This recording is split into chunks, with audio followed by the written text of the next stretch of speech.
4월 17일 마태복음 28장 7절로 10절 말씀을 가지고 다시 가야 할 갈릴리라는 제목으로 함께 말씀을 나누도록 하겠습니다.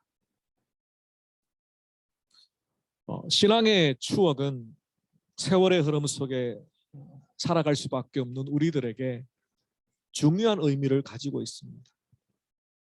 주일학교의 시끌벅적한 추억도, 중고등부 수련회에 막연한 기억도, 혹은 대학 청년 시절에 다녀왔던 단기 선교의 추억뿐만 아니라 어른이 되었어도 교회 생활의 추억들은 허무한 미소들을 짓게 만듭니다. 그런데 그런 추억들은 곱씹어보면 두 가지 중요한 모티브들이 있습니다. 첫 번째 모티브는 관계입니다. 그때 만났던 하나님, 그때 경험했던, 위로받았던 하나님의 말씀, 그 말씀으로 우리는 하나님을 새롭게 고백했고 새롭게 만납니다. 뿐만 아니라 그때 함께 있었던 친구들, 또 나를 위해 기도해 줬던 선생님들, 땀을 뻘뻘 흘리며 말씀을 전해주셨던 전도사님들, 그런 사람들과의 관계가 아련한 시간이 흘러도 문득문득 떠오르게 됩니다. 두 번째 모티브는 장소입니다. 그 신앙의 경험을 했던, 신앙의 아름다운 추억이 새록새록 떠오르는 바로 그 장소는 잊을 수가 없고, 문득 그 장소를 지나치다 보면 옛날 그 뜨거웠던, 하나님을 만났던, 간절히 신앙을 고백했던, 헌신을 결단했던 그런 신앙의 모습들이 떠오르게 됩니다. 저도 그러한 장소들이 몇 군데 있습니다. 처음 예수님을 만나고 부활의 주님을 영접했던 거창 위천중학교, 그때는 학교를 빌려서 여름 수련회를 했습니다.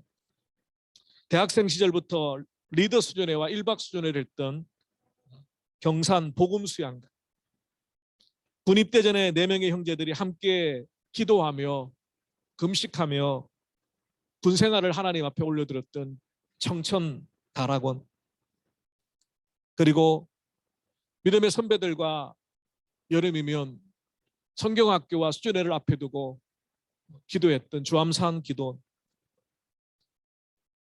여전히 그 장소들은 제게 뜨겁게 만났던 주님의 그 사랑을, 그리고 그 은혜들을 다시 한번 떠올리게 하는 장소가 됩니다. 그렇습니다. 오늘 본문에서 부활하신 예수님은 마리아에게, 그리고 제자들에게 갈릴리로 가라고 말씀하셨습니다. 사실 그 이전에도 이미 예수님께서는 사흘 만에 다시 부활하실 것을 말씀하시고 갈릴리로 가서 부활의 주님을 기다리라고 몇 번 말씀을 하신 적이 있습니다. 왜 하필 갈릴리일까? 그 갈릴리는 제자들이 예수님을 처음 만났던, 그리고 복음의 사역을 함께 했던, 그리고 그곳에서 참 많은 주님의 기적과 배려와 사랑을 경험했던 특별한 장소였기 때문입니다. 오늘 부활 감사 주일을 맞이해서 우리가 돌아가야 할 갈릴리, 우리가 다시 한번 회복해야 될 주님과의 첫사랑, 사망의 권세를 이기시고 모든 죄악의 권세를 이기시고 나를 위하여, 우리를 위하여 부활하신 그 부활의 주님을 다시 만나 새로운 신앙으로, 새로운 믿음의 결단으로 출발해야 될 여러분의 갈릴리, 그 갈릴리가 어딜까요? 어쩌면 장소적인 갈릴리가 아니라 영적인 갈릴리, 그 갈릴리로 우리가 다시 한번 돌아가서 기나긴 2년의 팬데믹 가운데 지치고 게을러진 우리의 신앙을 다시 한번 주님 앞에 바로 세우는 2022년도 부활 감사 주일이 되기를 바라는 마음으로 오늘 다시 가야 할 갈릴리라는 제목으로 함께 말씀을 나누기를 원합니다. 이 부활, 첫 번째 부활 주일이죠. 빈 무덤 앞에 당황하고 놀라고 기뻤던 그 여인들의, 그리고 그 제자들의 모습은 2000년 전 첫 번째 부활주의를 맞이하는 그들의 모습입니다. 2000년이 지난 오늘 우리 부활 감사주의를 맞이하고 있는 우리는 그들의 모습을 통해서 다시 한번 우리의 신앙의 회복을 위한 갈릴리로 나아가기를 원합니다. 첫 번째 그들의 모습은 즉각적인 순종이었습니다. 오늘 본문 7절에 보면 또 빨리 가서 그의 제자들에게 이르되 라고 여인들을 향하여 예수님께서 명령하십니다. 근데 그 여인들이 그 당황함과 놀람 가운데서도 주저앉지 않고 즉각적으로 순종합니다. 8절 말씀이죠. 빨리 무덤을 떠나. 그렇습니다. 예수님께서 명령하신 것은 두 가지입니다. 여전히 예수님의 부활을 믿지 못하고 긴가민가하고 있는 제자들에게 예수님이 부활하셨다라는 소식을, 내가 빈 무덤을 직접 보고 왔다는 그 사실을 전하라는 뜻이죠. 두 번째는 예수님께서 먼저 갈릴리 가 계시니까 제자들도 그 부활의 주님을 만나기 위해서 갈릴리로 가라는 것입니다. 그렇습니다. 예수님이 부활하셨기 때문에 여인들은, 제자들은 더 이상 빈 무덤 앞에 서성거릴 필요가 없습니다. 예수님께서 그렇게 말씀하시죠. 즉각 갈릴리로 가라. 여러분 중에 혹시 빈 무덤 앞에 서성이는 분이 계십니까? 2000년 전에 사망의 권세를 이기시고 우리의 모든 죄악을 대신 도말하시고 하나님과의 관계를 회복하여 하나님 아버지라 고백할 수 있도록, 아버지라 부를 수 있도록 우리를 양자 삼아주신 그 은혜를 누리게 하셨음에도 불구하고 여전히 빈 무덤 앞에 서성이고 계시는 성도님들은 안 계십니까? 이제 빈 무덤은 뒤로 하고 즉시 부활의 주님을 만나기 위하여 갈릴리로 가셔야. 지난 며칠 전에 페이스북을 보니까 부활주일 설교 어떻게 하나 라는 제목으로 어느 신학대학원에서 전도사님들에게 특강을 하셨어요. 원래는 대회비이기 때문에 외부로 유출할 수는 없지만 그 강사 목사님이 부활주일 설교를 고민하는 전국의 많은 목회자들을 위해서 오픈해 주셨습니다. 저는 그때 이미 설교를 다 준비하고 난 뒤였습니다. 아시는 분도 계시지만 제가 워낙 성격이 깔끔해서 보통 수요일 전에 모든 주일 설교를 다 마치고 놉니다. 노는 게 아니라 사실 한국교회에 있을 때부터 설교 준비를 미리 해놓지 않으면 언제 어떤 콜이 올지 모르기 때문에 급한 신방들이 있고 급하게 상담해야 돼요. 그러다 보면 시간에 쫓기다 보면 제대로 설교 준비를 못할 때가 많아서 그때부터 버릇이 된 것이 월요일부터 설교 준비를 해서 최소한 수요일까지 맞춰놓습니다. 그래서 여러분들 목사님 토요일 저녁에 바쁘실 텐데 설교 준비한다고 안 바쁩니다. 언제든지 필요하시면 부르시고 언제든지 대화 나누시기를 원하시면 나누셔도 됩니다. 그래서 무슨 이야기를 그래서 그 교수님의 내용을 보니까 이제까지 모든 부활의 주일의 설교는 크게 두 가지 패턴이 있다는 거예요. 하나는 부활의 역사성을 강조하는 전통적인 라인에 있는 설교자들. 그래서 예수님의 그 빈 무덤이 뭐 다른 사람의 묘였는데 여인들이 착각했다, 탐욕설이죠. 그리고 초대교회 성도들이 집단적으로 예수님을 너무 사모하다 보니까 예수님이 부활하셨다라고 착각하는 집단 착각설, 이런 것들이 계속해서 자유주의 신학자들이 주장하는 겁니다. 예수님의 부활을 역사적인 부활로 믿지 못하기 때문에. 그래서 대부분의 50%의 설교자들은 이 부활주일날 예수님이 진짜로 살아나셨다라는 역사성을 강조하는 설교를 50%가 해요.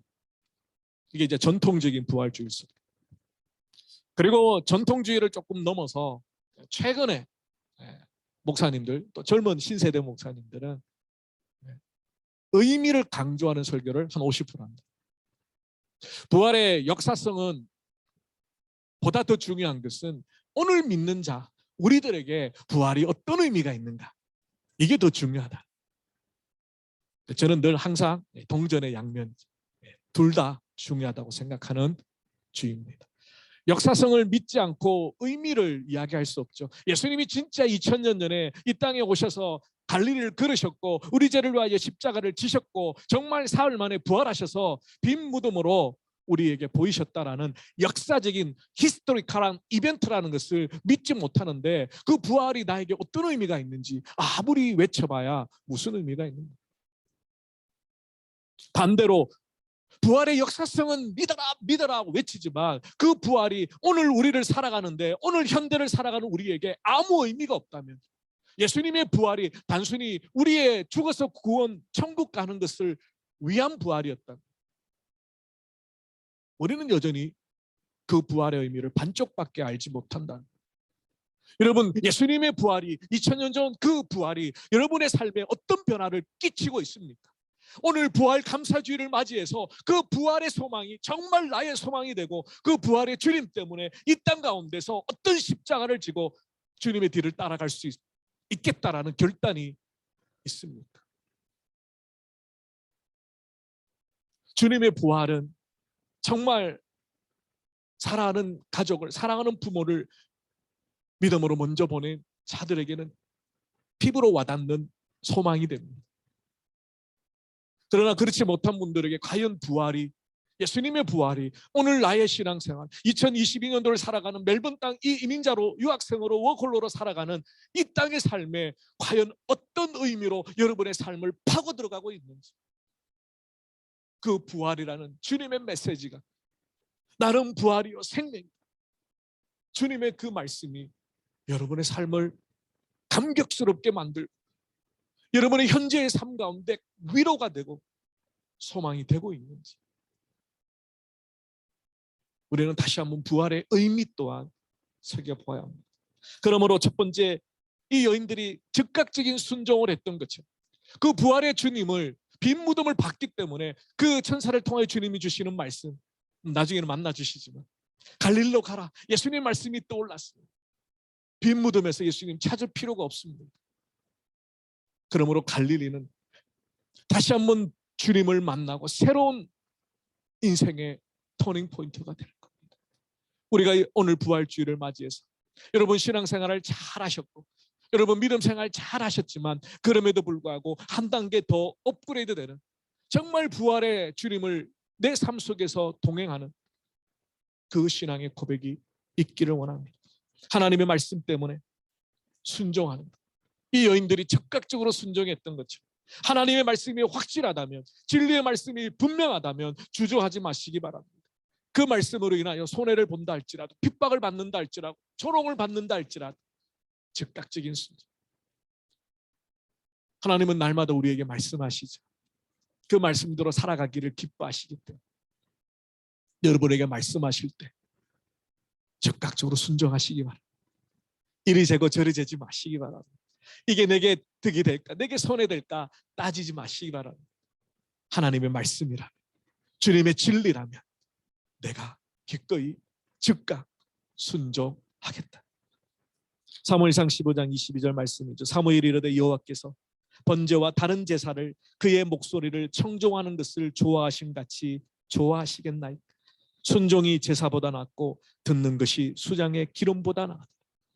이 주일 예배 아무리 경건한 모습으로 예배 드린다 할지라도 여러분 돌아가서 삶의 자리에서 매일매일 하나님의 말씀 앞에 순종하는 삶이 없다면 오늘 사무엘상 15장 말씀처럼 제사 드리는 것보다 주님의 말씀 듣는 것 하나님이 더 기뻐하신다.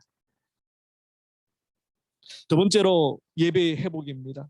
쟁그러움으로 빈 무덤을 떠나서 그 여인들을 예수님이 만나 주시죠. 9절 말씀에 보니까 예수께서 그들을 만나 이르시되, 참 예수님 너무너무 다정하고 자상하신 것 같아요.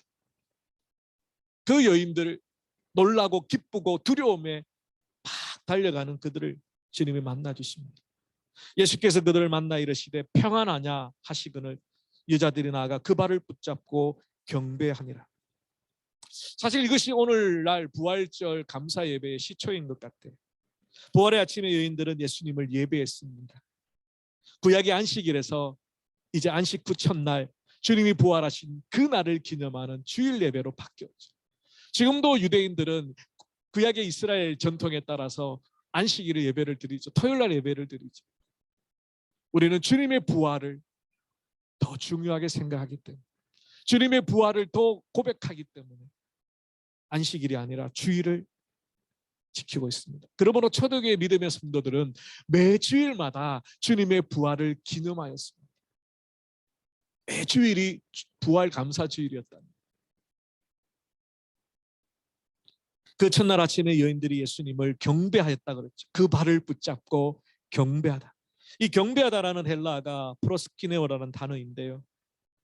굽신거리다, 뭐 아첨하다 이런 뜻도 있지만 사람들과의 관계 속에서, 그러나 하나님과의 관계 속에서는 존경하다, 공경하다, 그 앞에 납작 엎드리다 라는 뜻입니다.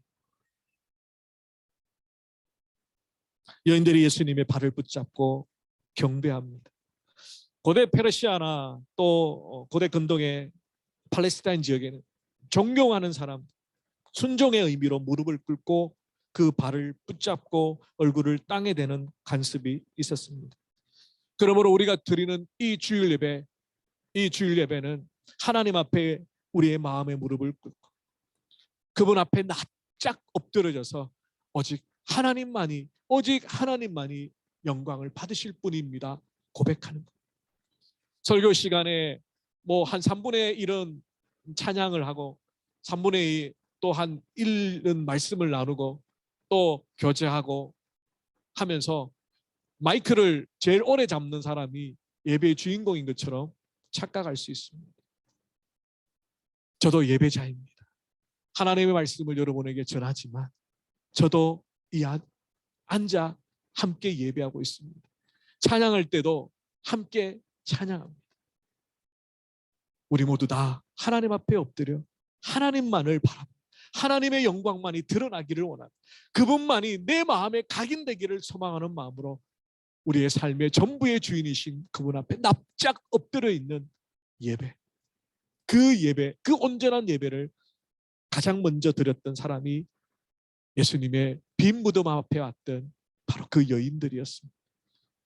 주님이 묻습니다. 평안하냐?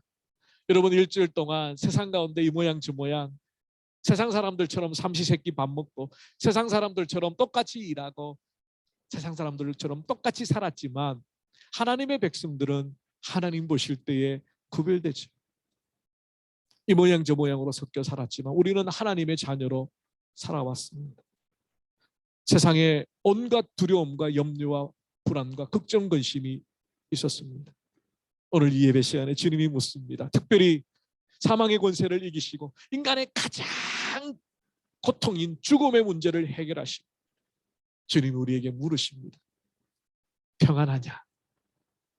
정말 평안하냐? 여러분, 정말 이 예배 시간만이라도 세상의 염려와 걱정 근심, 당장 예배당의 문을 박차고 나갈 때 변하지 않는 우리의 현실 앞에 주눅 들지라도 정말 이 하나님의 존전 앞에 이 예배당 안에서만은 천국을 누리는 것 같은, 세상의 염려와 걱정 근심 다 내려놓고 수고하고 무거운 짐진 자들아 다 내게로 오라. 주님의 그 약속의 말씀 붙들고 우리 잠시 잠깐이라도 세상의 짐들 다 내려놓고 주님만 바라보는 정말 천국의 예배가 되었으면 좋겠습니다. 무엇이 여러분을 힘들게 하고 있는지, 여러분의 머리를 복잡하게 만들고 있는지, 무엇이 여러분 하나님을 믿지만 그럼에도 불구하고 염려하고 근심하며 한숨 쉬게 만드는지 모르겠지만 우리 모두 다 그런 하나쯤의 고통과 짐은 가지고 있습니다. 그럼에도 불구하고 오늘 부활의 주님께서 가장 먼저 물으셨던 질문, 너희 평안하냐? 너희가 평안하냐? 부활의 주님 이제 그 모든 문제를 다 해결하셨습니다. 사망의 권세를 이기셨습니다. 우리의 문제, 우리가 해결할 수 없는 끙끙거리는 고민과 갈등과 아픔들 다 해결하셨습니다. 이제 그 주님을 믿고 주님이 주시는 위로로, 주님이 주시는 평안으로, 주님이 주시는 사랑으로 우리는 하루하루 세상 가운데 승리할 수 있습니다. 그 평안의 주님을 예배하는 그런 예배의 회복이 우리에게 있기를 원합니다. 이 주일 예배뿐만 아니라 삶의 예배를 회복하고 그래서 매일매일 큐티를 통하여 하나님의 말씀을 묵상하고 다시 한번 하나님을 찾아가고 그렇게 하루하루를 하나님을 의식하며 하나님 앞에 예배하듯이 살아간다면 우리는 매일매일 삶 속에 환경이나 상황은 바뀌지 않았지만 주님이 주시는 부활의 주님이 주시는 평안을 누리며 승리할 수 있습니다. 마지막 세 번째로 사명의 발견이죠. 왜 갈릴리로 다시 가라 했는지.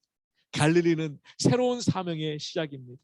예수님께서 마태복음 26장 32절에 이미 말씀하셨죠. 내가 살아난 후에 너희보다 먼저 갈릴리로 가리라. 오늘 본문 10절 말씀에도 먼저 갈릴리로 가라. 부활의 주님은 이제 시간과 공간의 제약을 받지 않으시기 때문에 갈릴리로 가실 수 있습니다. 잠깐 사이에 가실 수 있습니다. 요한복음 21장 우리가 잘 아는 본문의 말씀이죠. 그 갈릴리 바다에서 제자들이 예수님을 기다리고 있었습니다. 그들이 예전부터 했던 고기를 잡으며 빈 그물을 낚아올리며 그들은 아마 수군거렸을 겁니다. 그래, 예수님을 처음 만났던 그날 밤도 우리 밤새도록 고기 잡았지만 허탕쪘지. 오늘도 허탕이네. 그때 부활의 주님께서 나타나셨습니다. 그리고 베드로에게 물으시죠. 네가 나를 사랑하느냐? 베드로는 제자들을 대표하여 어쩌면 우리를 대표하여 대답합니다. 내가 주님 사랑하는 줄 주께서 아시나이다. 그 사랑의 고백을 들으시고 주님 우리에게 맡겨주십니다. 주님의 양들, 주님의 어린 양들 먹이라 지라. 그렇습니다. 우리는 다시 한번 사명을 회복해야 합니다. 갈릴리로 돌아가 주님을 처음 만났던 주님의 우리를 제자로 불러주셨던 그리스도인으로 불러주셨던 그 사명을 다시 한번 회복해야 합니다. 제가 늘 말씀드리지만 사명은 목회자만 이야기하는 게 아닙니다. 선교사들만 사명을 이야기하는 게 아닙니다. 직분자만 사명을 이야기하는 게 아닙니다. 여러분 한 사람 한 사람에게 그 사명이 다 있습니다. 그 사명이 다하는 날 주님이 부르신다고 말씀하셨죠.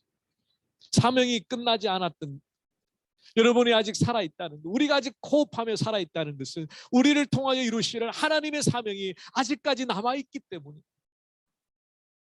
그 사명이 우리가 다 이룰 때에 주님께서 이제 부르시는 갈릴리는 예수님께서 제자들을 만나 주셨고 그 갈릴리에서 예수님의 능력과 권세를 보았습니다. 풍랑을 잠잠케 하시는 예수님 보았습니다. 5천 명을 먹이시는 예수님을 보았습니다. 그리고 그곳에서 예수님은 다시 한번 사명을 주셨습니다. 우리의 사명을 회복하기를 원합니다. 교회 공동체로서의 제자교회 사명도 회복해야 돼요. 부모로서 여러분 가정의 자녀들을 위한 사명을 회복하셔야 돼요. 세상의 빛과 소금이다라고 말씀하신 주님의 말씀을 품고 이 멜번 땅에 주님의 복음을 듣지 못하여 죽어가는 영혼들을 땅끝까지 이르러 주님의 증인이 되라 말씀하셨던 그 주님의 사명을 붙들기 위하여 우리는 복음을 들고 땅끝까지 나가 주님의 사명을 이루어 드려야 합니다. 오늘 부활감사 주일을 맞이해서 여러분의 사명이 뭔지 다시 한번 마음에 새겨보기를 원합니다. 여러분의 사명이 무엇입니까? 내 목숨 죽어도 여한이 없다 라고 고백할 수 있는 주님께서 십자가에서 다 이루셨다라고 고백하고 우리를 위하여 죽으셨던 그 고백처럼 정말 우리가 마지막 그 호흡이 넘어가는 순간에 다 이루었다. 주님 내게 맡기신 사명 다 이루었다. 조금 부족했고 조금은 갈팡질팡했고 조금은 연약했고 어쩌면 예수님 고백처럼 나는 무익한 종이었지만 그럼에도 불구하고 주님 아시죠? 제가 최선을 다했습니다. 우리에게 맡겨주신 영혼들, 우리에게 맡겨주신 복음의 진리, 우리 인생 가운데, 우리의 삶 가운데 주님을 위하여 마음껏 외치다가 부활의 주님 다시 만난 저와 여러분이 되시기를 바랍니다. 말씀을 정리하겠습니다. 사랑하는 성도 여러분, 우리는 신앙의 추억을 회복하기 위해서 다시 학창시절로 돌아가거나 은혜 받았던 기도원으로 달려갈 수 없습니다. 하지만 지금도 살아계신 부활의 주님을 날마다 만날 수 있습니다. 말씀 가운데, 예배 가운데, 찬양 가운데, 기도 가운데 다시 한번 말씀에 순종하고 즉각적으로 주님의 말씀을 순종하고 우리의 예배를 다시 한번 회복하고 그리고 우리에게 맡겨진 사명을 붙들고 오늘 2022년도 부활 감사주의 주님의 부활이 역사적인 사건일 뿐만 아니라 내 삶을 새롭게 터닝 포인트하는 빈 무덤에 머물러 주저앉아 있는 게 아니라 다시 한번 부활의 주님을 만나기 위하여 갈릴리로 달려가는 저와 여러분 우리 모두가 되시기를 주님의 이름으로 축원합니다. 기도하겠습니다. 살아계신 주님 감사합니다. 부활의 주일을 맞이하여서 1년에 한 번 있는 절기 정식적인 부활 감사 주일이 아니라 다시 한번 그 부활의 주님을 만나기 위하여 갈릴리로 달려가는 여인과 제자들처럼 주님의 말씀에 순종하며 우리의 예배를 회복하며 우리의 주신 사명을 회복하며 부활의 주님을 오늘 새롭게 다시 만남으로 우리의 삶이 우리의 인생이 우리의 신앙이 다시 한번 새롭게 시작하는 터닝 포인트가 되게 하여 주시옵소서. 여전히 부활의 소망을 갖지 못한 자들이 있습니까? 여전히 빈 무덤 앞에 머물러 주님의 부활을 의심하는 자들이 있습니까? 주님 이 시간 성령의 은혜를 부어주셔서 부활의 주님을 이 약속의 말씀을 붙들고 믿고 의지하며 사망의 권세를 이기신 주님 때문에 우리도 죄와 사망의 권세를 이기고 부활의 첫 열매가 되신 주님 때문에 우리도 죽어 끝나는 것이 아니라 영원한 생명을 누리기를 소망하는 주의 택한 백성들 될 수 있도록 역사하여 주시옵소서. 감사하고 우리 주 예수 그리스도 이름으로 기도 올리옵나이다. 아멘.